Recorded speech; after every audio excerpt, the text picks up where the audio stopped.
Alors, c'est encore moi. Dans ma vidéo de présentation, je vous ai dit que j'allais vous refaire une vidéo pour vous présenter les produits que j'utilise. Alors, je vais commencer par ceux avec lesquels j'ai commencé ma routine capillaire, c'est-à-dire ceux que j'ai eu tout au début, au commencement. Alors, il y avait le cholestérol de chez Dark & Lovely. Alors, pourquoi j'ai acheté du cholestérol? Ça, c'est le tout premier produit que j'ai acheté. Avant d'acheter un shampoing ou quoi que ce soit, j'ai acheté ça. Parce que de 1, c'est un produit que j'ai utilisé dans un salon de coiffure dans lequel j'ai fait un stage. Et je voyais le résultat sur le cheveu des gens, en fait. Et je me suis dit, bah, je connais les effets sur les cheveux, donc j'ai commencé par acheter ça. Ensuite, désolé, il y a un petit foutoir.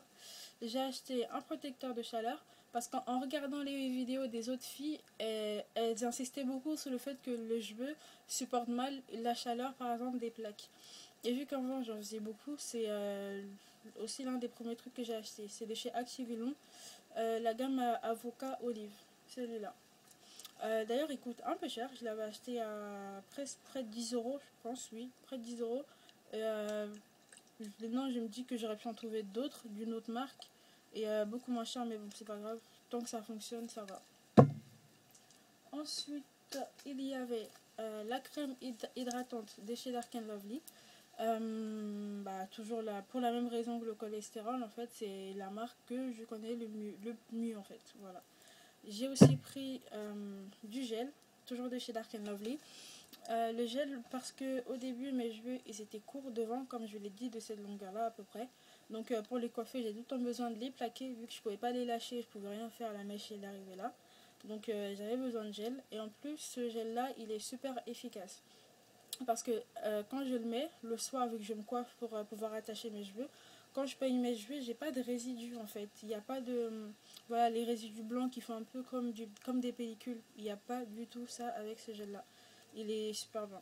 Voilà, je le recommande pour celles qui veulent utiliser du gel sans pour autant casser ses cheveux ou quoi que ce soit. Il est vraiment très bien, très efficace. Ensuite, j'avais ça.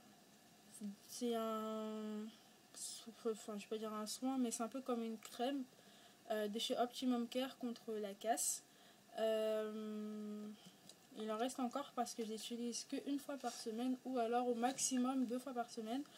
Il est efficace, il est bien, mais je pense que je ne l'utilise pas assez quotidiennement pour avoir des résultats fixes en fait.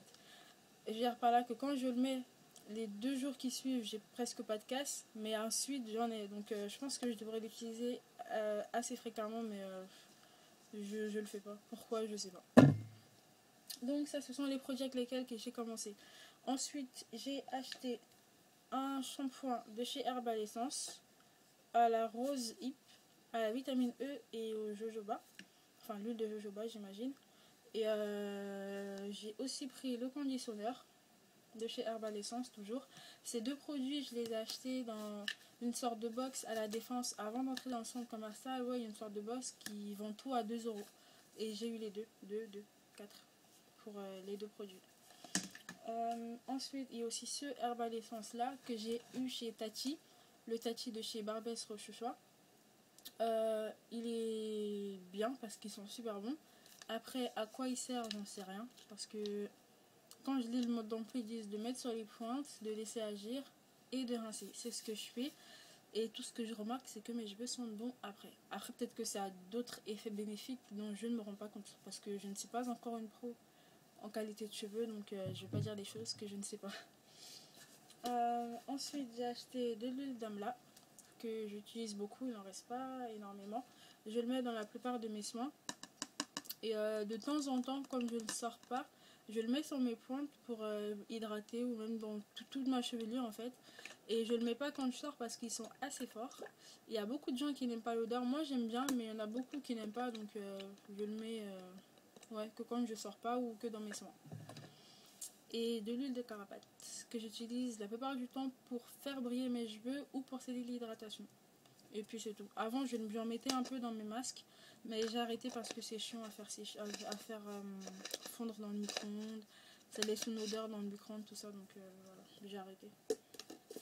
Et ensuite les 2 derniers, il y a cette crème là de chez Kéralon. Je l'utilisais beaucoup avant même de commencer ma routine, c'était celle-là que j'utilisais. Après, quand j'ai commencé ma routine, j'ai arrêté parce que c'est une crème très grasse en fait. Et en fait, quand je la mets et que je passe ma main dans mes cheveux, j'ai les doigts qui ressortent tout gras en fait. Donc j'ai arrêté, mais de temps en temps, je la mets quand je remarque que mes cheveux sont vraiment secs. Et il m'arrive aussi de la mettre dans mes soins profonds parce que c'est hydratant en fait. Comme je vous l'ai dit, elle est grasse, donc il y a beaucoup d'huile. Il est écrit Shea Butter Oil. Je sais pas si vous arrivez à voir. Donc je pense que c'est ça qui la rend grasse. Elle est au beurre de karité et dépanthénol, reconstructeur intensif des cheveux desséchés abîmés. Donc ouais, je la mets de temps en temps dans mes soins. Et puis bah après, est-ce que ça agit en tant que soin? Je ne sais pas. Et le dernier produit que j'ai acheté, c'est ça, un soin de chez Dolania qui est pour cheveux ondulés ou frisés. Il a du karité et de la vitamine B5 dedans. Il y a écrit masque capillaire anti-frise. Alors, celui-là, je l'utilise la plupart du temps pour alourdir mes masques. C'est-à-dire, je le mets en combinaison avec le cholestérol et je rajoute des huiles dedans, celles que je veux, et avec une cuillère à soupe de miel.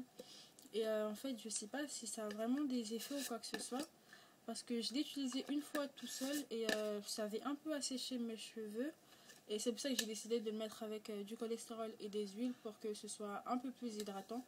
Après, je sais pas si ça a des effets bénéfiques, enfin vraiment bénéfiques sur mes cheveux. Je sais pas du tout. Faudrait que je me penche là-dessus. Et puis je crois que c'est tout. Ouais, c'est tout. Non, il y a aussi ça. Alors, je vous conseille surtout pas d'acheter ce truc qui est censé être de l'huile de coco. Mais en fait, c'est une grosse arnaque. Parce que quand on l'ouvre, ça sent la coco. Mais quand on le met dans un soin et que, à ma belle habitude, je veux le faire fondre dans le micro-ondes, l'odeur qui s'échappe est une odeur industrielle. Une odeur d'huile de palme presque.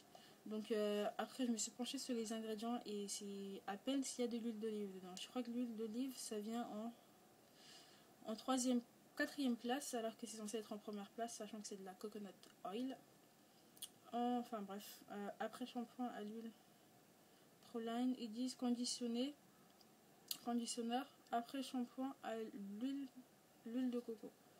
Alors, c'est censé être un après shampoing, je sais pas si c'est une huile en après shampoing, mais en tout cas, dans le mode d'emploi, ils disent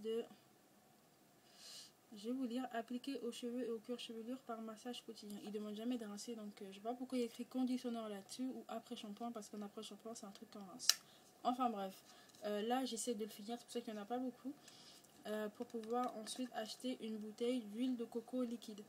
Donc voilà, donc ça je vous conseille jamais de l'acheter. En plus ça coûte une petite fortune, 3,50 € pour un petit truc comme ça.